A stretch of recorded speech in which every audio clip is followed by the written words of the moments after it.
Of course, there is going to be a learning curve and, there might be some ups and downs, but getting into relationships in your early 20s can cancel a lot of that out, as opposed to when such a person tries to start dating in their 30s and they realize that their idea of women and what women actually are is so wildly different that... The royal penis is clean, Your Highness. Welcome to the Breakdown Podcast, where I talk about love, sex, and relationships from a guy's perspective, as well as a bunch of other guy shit. The man on the mic is a man who might find it hard to breathe if you've got that asthma. He is also a man whose sickness for the thickness prevents him from skinny dipping. It is none other than your tall, dark, and mildly handsome man, Sir Denver B. I am here to talk about people who are on TV and they're spewing a bunch of garbage. At least that's most of what's gonna be on this episode. But, it's not like everyone who's usually on TV spews a bunch of BS. It's just sometimes people do, and sometimes it's good to call out the BS and speak some truth into this world. And if you do agree with it, if you don't agree with it, if you do have a different sense of feedback, or if you want to suggest a topic, then the place you can hit me up on is at the Breakdown_podcast on IG. On Facebook, you can hit me up on at the Breakdown Podcast, and on X, it is at Bagaka the D. The Bluesky link should be up as well, by the way. And just like the other platforms, the links are in the description. So if you do want to hit me up there, then you can do that as well. The DMs are always open. But all in all, thank you so much for listening. I hope you listen all the way till the end, and I hope you do enjoy what it is that you're listening to. But with all of that said and done, I do have some things that I need to talk about, of which some person just seems to not want young people to start dating, and I do not entirely understand why or what makes them think that, and I will get to that in a second. But before I do that, I want to discuss the idea of wealth and the way that some people just like to blow hot air up our asses, all in the name of making it seem as though wealthy people do things in a ridiculously, radically different way from the rest of typical society. And the unfortunate reality is, when you look through the internet, because social media tends to be like the biggest culprit of this, but TV usually comes just after, there's usually this idea that wealthy people live life differently and they do things differently and they think differently. That's why they're wealthy and you're not. And while there are some instances where you could say that that's true, for the vast chunk of a lot of people around, you find that the difference isn't all that big. It's not like they are radically different individuals. For some people, they're just opportunists, and others, it's just a case of being very lucky or being in the right place at the right time or knowing the right people or a combination of those factors, yada, yada, yada. Sometimes it's just pretty good blessings. But even though that's the case, there are people that like to make it seem as though if you are rich or certain rich people are supposedly supposed to be more elevated in their thinking than the typical person. And in this episode's particular case, the culprit of that is none other than a TV host and reality TV star who is known as Catherine Masitsa, who recently said in an interview that having a TV in the living room is a poverty mindset. Because as a family, if you're seated in your living room, then you're supposed to be having elevated conversations. Of which, now that she's saying that you should be having elevated conversations, let me even try and do that with a more posh English accent and say that having a TV in the living room is a poverty mindset. Because as a family, if you're seated in the living room, then you're supposed to be having elevated conversations. Now, I don't entirely believe in that, but let me just read through whatever it was that, brought us here. So according to the story, it says, and I quote, Catherine Masitsa, a TV host and reality star, has sparked a debate after saying that a TV in the living room reflects a poverty mindset. In a recent interview on KTN's Art of Living with Nailan Tei Kenga, she expressed that living rooms should focus on conversation rather than television.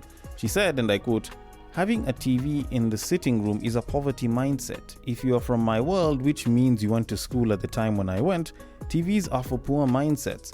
Let me just say that TVs in your living room truly is for a very poor mindset. Why?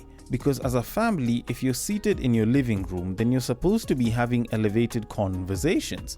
Nobody is coming to your house to watch TV. Just to stay in your home and watch TV.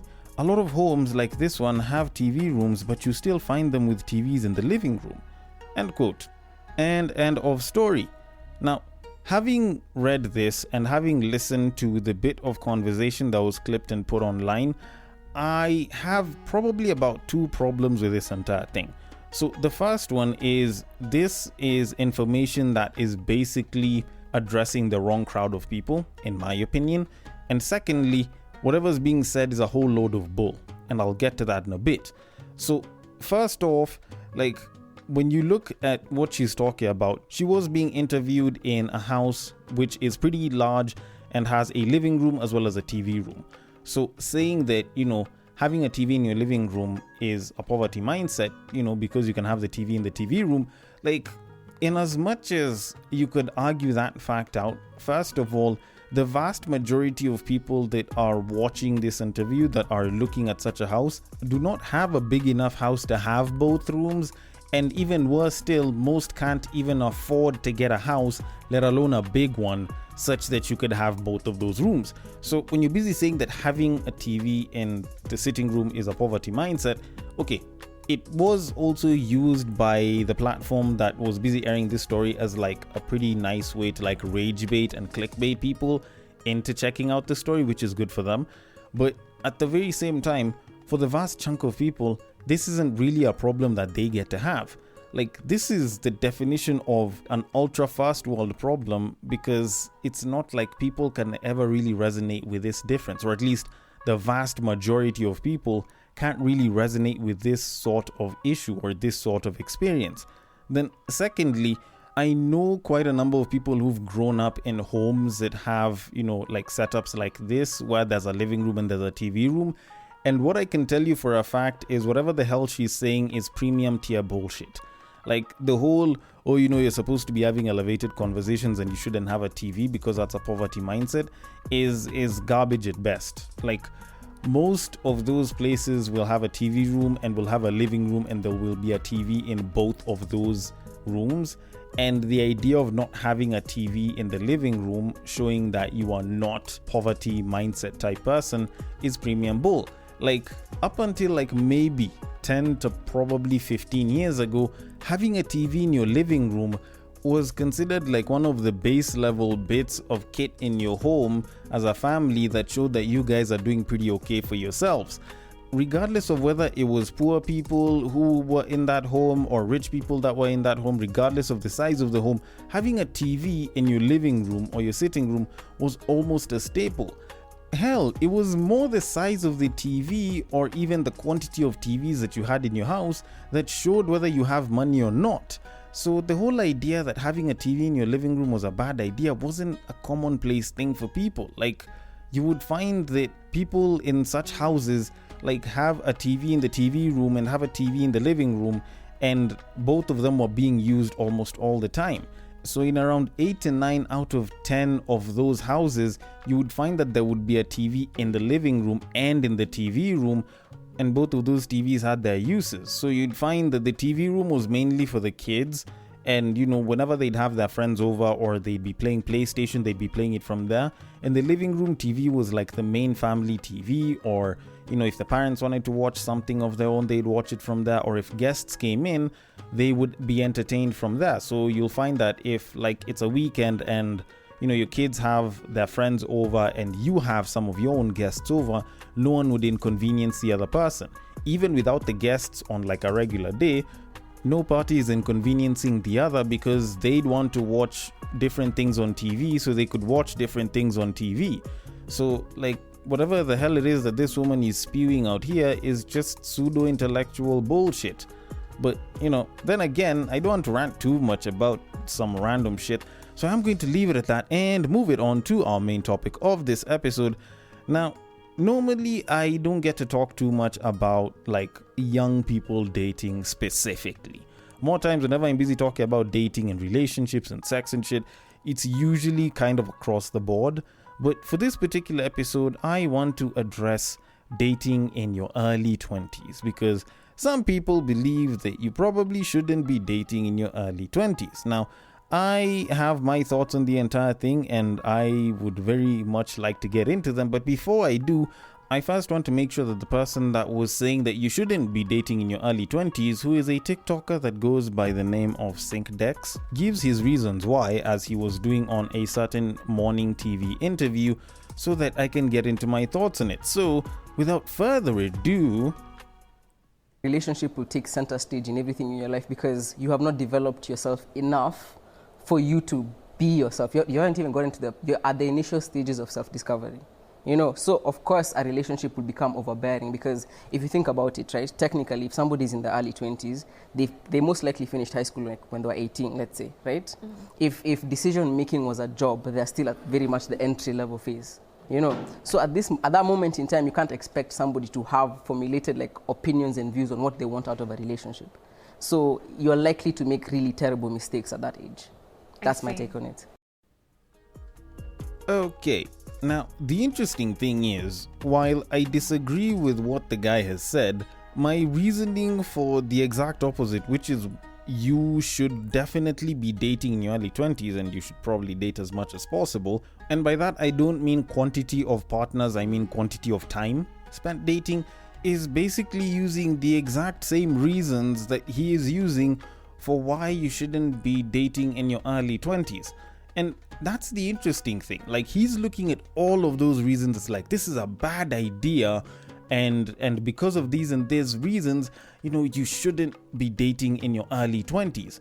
Of which, when you're kind of looking at it, like, if anything, those reasons are exactly why you should start dating earlier as opposed to later. Like, someone's busy talking about you're basically at entry level. All right, let's think about it from a job's perspective. Like, when you are trying to get a pretty good grip of the job market, the sector that you're working in, or a sector that you'd like to work in, aren't you required to start from entry level? Like, okay, save for like the more executive roles and shit, but when you are starting out, aren't you expected to start out from an entry level so that you can build up an understanding of the profession, the sector, the industry, and so on and so forth? Like, that basically is the premise of why you should start, so that you can have that understanding, you can build that understanding. Then also the responsibilities thing, of which I will discuss it a little bit better later on. Like, if anything, you don't have that many responsibilities to worry about when you're in your early 20s. For the most part, people are probably in university at the time, so most of what you're worrying about is books, your homies, chilling, and like just having a bunch of fun, and maybe a couple of extracurriculars here and there. Throw in a relationship and you won't have that much more on your plate. Like, not unless if you have a particularly demanding partner, you can actually like learn to juggle relationships pretty well when you are in university, when you are in campus and stuff like that. So when dude is busy saying that, I kind of listened and I was like, dude has probably missed the mark greatly. Although, granted, even though I disagree with this frame of thought, it's a lot better than the guys that will say that you shouldn't date in your 20s. That's the time when you should be, going and like sampling and testing out people and going around and shit. Like, those people, whenever I get to such people, those are the ones that I say absolutely avoid at all costs. Do not listen to whatever the fuck they have to say, regardless of gender.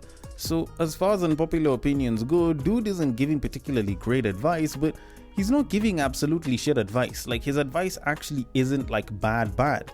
Like, it might not be particularly popular, and like maybe on an individual level it might sound like good or okay advice, even though I don't think it is. But on a collective level, that's when now it starts to kind of unravel and not seem like a particularly good idea.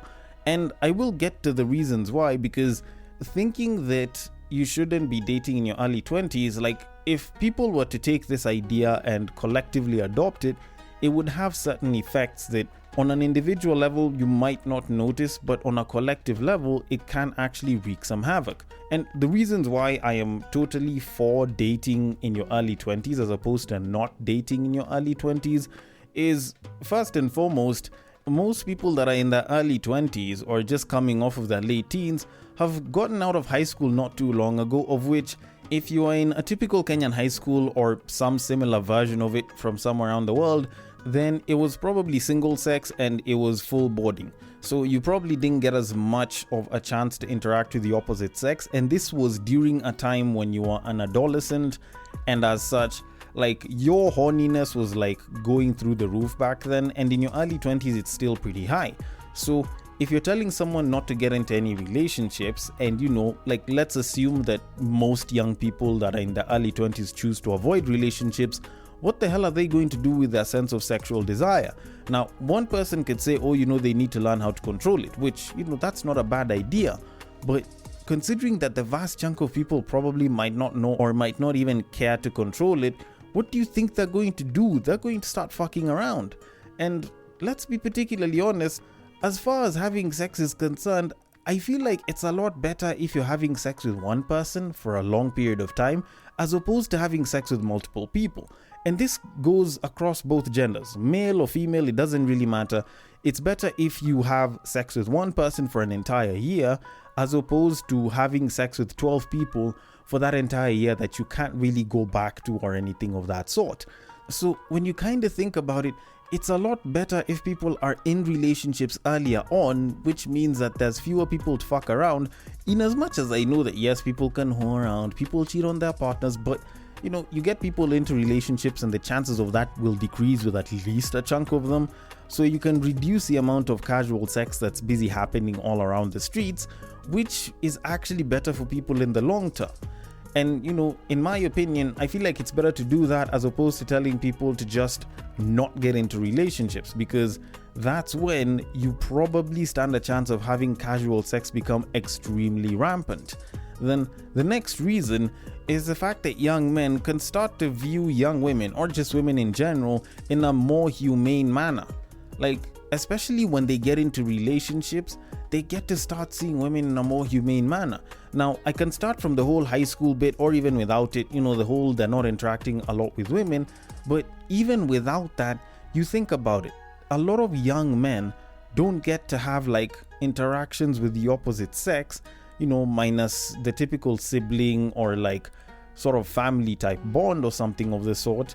And as a result, they may not have, the most clear idea of women. Then you choose to reinforce that with a bunch of social media that shows them a bunch of ass, OnlyFans, a bunch of porn online, red pill content creators, black pill and incel content creators alike, and you throw all of those into men's heads, young men's heads, and all of a sudden, a lot of guys look at women as a piece of ass or pussy, or good looks or some sort of conquest that they should probably be chasing. And yet the reality is that women are just as human as us guys. They have feelings, they have desires, and they deserve to be viewed beyond their reproductive or nurturing capabilities. And for a lot of guys, if most of your teens or even some of your early 20s have comprised of you watching a crap ton of porn, not interacting that much with the opposite sex, and watching a ton of toxic red pill content creators or black pill content creators or incel content creators or even OnlyFans models, then you getting into a relationship gives you a chance to see women, or just a woman, as more than just the idea of sex and the idea of conquest and the idea of romantic desire. You get to see them beyond that. Of course, there is going to be a learning curve, and there might be some ups and downs, but getting into relationships in your early 20s can cancel a lot of that out, as opposed to when such a person tries to start dating in their 30s and they realize that their idea of women and what women actually are is so wildly different that either they get a trophy partner or they have to reprogram themselves and their entire idea of women, because whatever it is that they've known or they've heard about women isn't particularly true.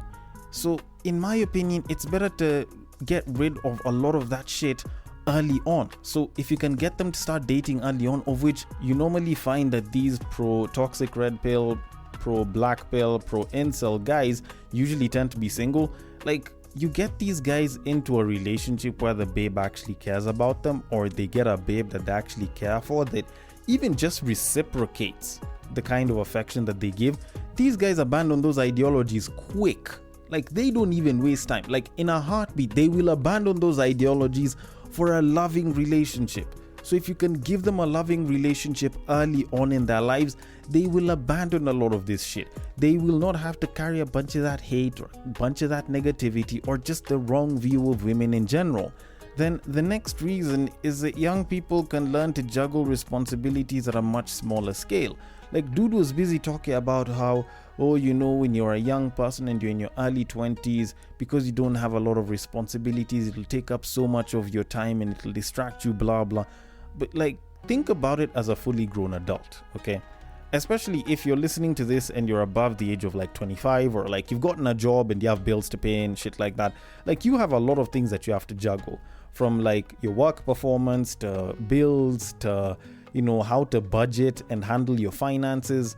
If you've got kids or a kid, there's a mountain of other things you have to juggle. That like there's so many things that you get to juggle once you're done with campus, once you become like a full-on working civilian, that if you were to throw the idea of being in a relationship and you're a fully grown adult, you probably won't know how to juggle and balance it along with the other responsibilities. So it's either you'll give it too little attention and it might impact the quality of a relationship, or you'll give it too much attention and it could affect the quality of your finances, your work, your relationships with your friends and like family and shit like that. And whichever one of those two sides exist, like they don't give particularly great results. So if you can start by dealing with it as something that seems pretty big when you're in campus and most of your responsibilities aren't that huge, besides like, I don't know, maybe books, like you can learn over time how to manage your emotions and also how to manage your relationship in relation to the rest of your life, such that when you are a working class citizen and you've got jobs or you've got a business and you have a bunch of things to do, you will learn how to juggle your relationship in relation to that, as well as all the other things that happen in your life. And last but not least, the main reason why I've had a problem with what dude said is just the fact that getting the relationship experience early on, it kind of helps you learn how to deal with the relationship experience as you grow older, because it can be very unpredictable, it can be very volatile, not all relationships are the same, and there's so much that you need to learn about yourself as well as your desires of a partner as you grow up. Like, you will listen to people who've been in relationships from say their late teens or their early 20s, and they get to their 30s and they will talk about how they are both completely different people. Now, you look at someone that, say for example, starts dating in their early 20s, and even though they end up dating 1 or 2, 3 different people, they get to learn about themselves. Your first relationship is going to teach you a hell of a lot about how you are as a person, what it is that you like, and how it is that you would want to show love to someone else. And if you end up having to try and learn that shit when you're in your 30s, you end up making so many mistakes, of which if you'd have made those mistakes earlier on when you're in your 20s, or at least your early 20s, as opposed to your mid or your late 20s or your 30s or even later, like the consequences wouldn't have been as bad. And I'll try and take this from a guy's perspective. So you are in your early 20s and you go into dating. First of all, considering that guys are expected to be providers through and through. From the moment you start dating and you're an adult, you're expected to be some version of a provider and some version of a protector. So you will be expected to, be able to financially chip in some way or the other. Will you want to show your love through spoiling your partner through finances? And will you know how to control your financial management skills when you are in love? That is something that you need to learn early on. Otherwise, when you are much older and you have not known how to handle it, you have not known if you might have a problem with it, because maybe you just get emotional and you spend so much on your partner, you might end up spending so much on the wrong person, all because you're a dude in love. And in the moment, it might seem like a grand gesture and you're such a romantic dude and that's how you show love and shit. But considering that the financial future of your potential family might be getting wasted all because you're trying to show a babe who's going to be around with you for not that long that you love them, it probably might not be the wisest decision. And, even money aside, like simple things like the type of partner that you end up with or what it is that makes up your type. Like, those are things that you would much rather learn earlier than later. You might think that you're attracted to baddies, but you're only going for baddies because you want someone that, is very, very pretty. And, if you got someone that's a lot more low-key, it might be better for you. Or maybe, you probably like feisty babes because you like the sort of attention they give you. But if you got someone that wasn't as feisty but still gave you that attention, you might have been better off. Or, maybe you have a thing for toxic babes because you were raised in a toxic environment. And you need to detune yourself from that if you are going to have a good life with a potential future partner later on. But how else will you know that if you don't start doing it early enough before you end up with a babe as you're busy trying to settle down with someone who is particularly toxic and you end up having kids with them, and we all know how that usually turns out. So if anything, like, people should be dating earlier. I believe that young people should be dating as early as even when they're in their teens, provided they're not doing anything besides, the light intimate shit. But like in your early 20s, you most definitely should be dating. It gives you a pretty good launch pad. It's basically a much easier time to date because the weight of your consequences, provided you're not getting anyone pregnant, provided you're not contracting any like long-term illnesses or anything, or STIs and STDs, whatever mistakes you make, you can probably come back from them. Whatever bad things that you could do or bad things might have happened to you, you can probably come back from them and retune yourself and reprogram your mind such that when you start dating or when you continue dating later on in your life, you can make better decisions. Which kind of brings me to my conclusion to all of this, which is, regardless of gender, date early. Date early, date because you believe you love the person, date because you're romantically interested in them, date because you're interested in being with them long term, date them because you like them, and honestly, that is okay. That is perfectly okay.